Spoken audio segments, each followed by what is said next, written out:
એક હતો વણકર, સાવ ભોળો, રોજ સવારથી સાંજ સુધી કપડાં વણે અને ગુજરાન ચલાવે. કપડાં વણવા માટેની એની શાળ ખૂબ જ જૂની થઈ ગયેલી. એકવાર કપડું વણતા વણતા અચાનક એની શાળ તૂટી ગઈ. નવી શાળ બનાવવા માટે લાકડું જોઈએ. લાકડું મેળવવા માટે વણકર તો કુહાડી લઈને ઉપડ્યો જંગલમાં. વણકરે ઘણા બધા ઝાડ જોયા, પણ એકેય ઝાડનું લાકડું એના મનમાં વસ્યું નહીં. ફરતો ફરતો એ ઘણો દૂર નીકળી ગયો. ત્યાં એણે એક સીસમનું ઝાડ જોયું. જોતા વેત જ એ સીસમનું ઝાડનું લાકડું એના મનમાં વસી ગયું. એને થયું, સીસમના લાકડામાંથી મજબૂત શાળ બનશે, કેટલાય વર્ષો સુધી ચાલશે.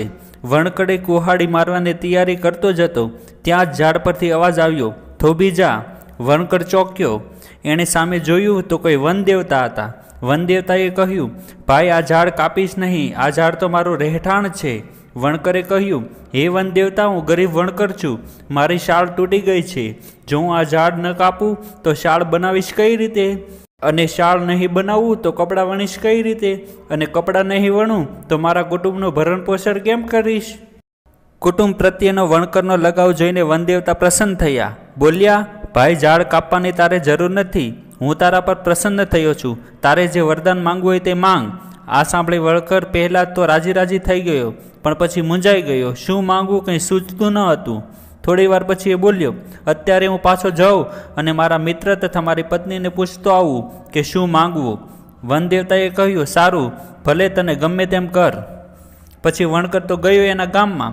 ગામમાં જતાં જ એનો મિત્ર દરબાર મળ્યો. એણે દરબારને બધી જ વાત કરી. પછી પૂછ્યું, મારે વનદેવતા પાસે શું માંગવું જોઈએ? દરબાર તરત બોલ્યો, એમાં વળી વિચારવાનું શું, રાજ્ય માંગી લે વનદેવતા પાસે, એટલે તું રાજા અને હું મંત્રી, બસ પછી સુખ જ સુખ, જલસા ને જલસા. વણકર બોલ્યો, તારી વાત તો સાચી, પણ હું મારી પત્નીને પૂછી જાઉં.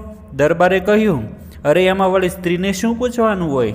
વણકરે કહ્યું, ના, હું એવું માનતો નથી, હું તો મારી પત્નીને પૂછ્યા વિના કંઈ જ કામ કરતો નથી. પછી ઘેર જઈને વણકરે પત્નીને વનદેવતાના વરદાનની બધી જ વાત કરી. પછી કહ્યું, મારો મિત્ર દરબાર તો કહે છે કે વનદેવતા પાસે રાજ્ય માંગી લે, તું શું કહે છે? વણકરની પત્નીએ કહ્યું, રાજ્ય તે મંગાતું હશે, રાજ્ય મળે તો એની સાથે કેટલી આપત્તિ આવે તે તમને ખબર છે? રાજ્યના કારણે તો રામને વનવાસ થયો, કૌરવોનો નાશ અને યાદવોનો વિનાશ થયેલો. રાજ્યને લઈને તમે કરશો શું? આ સાંભળીને વણકર તો ચિંતામાં પડ્યો. એણે પૂછ્યું, તો પછી હું શું માંગુ? વણકરની પત્ની બોલી, તમે રોજ એક કપડું તૈયાર કરો છો, તેથી માંડ આપણું પૂરું થાય છે. હવે તમે બીજા 2 હાથ અને બીજું એક માથું માંગી લો, જેથી આગળથી અને પાછળથી એમ એક સાથે 2 કપડાં તૈયાર થાય. પછી બમણી કમાણી, પછી કોઈ જાતની ચિંતા નહીં રહે. વણકરના ગળે તરત જ આ વાત ઉતરી ગઈ. પછી વણકર તો આવ્યો સીસમના ઝાડ પાસે અને બોલ્યો, હે વનદેવતા. વનદેવતા તરત જ પ્રગટ થયા અને મધુર સ્મિત કર્યું અને પૂછ્યું, બોલ, શું જોઈએ છે? તારે નક્કી કર્યું કે નહીં? વણકરે કહ્યું, હા દેવ, વધુ કામ કરી શકાય એ માટે મને બીજા 2 હાથ અને બીજું એક માથું આપો. વળી વનદેવતાએ મધુર સ્મિત કર્યું અને કહ્યું, તથાસ્તુ. એ ક્ષણે વણકર 2 માથા અને 4 હાથવાળો બની ગયો અને વનદેવતાને પ્રણામ કરી અને રાજી થયો. 4 હાથ હલાવતો એ ગામમાં આવી ગયો. ગામમાં પ્રવેશતા જ ગામના લોકો એને જોઈ જ રહ્યા.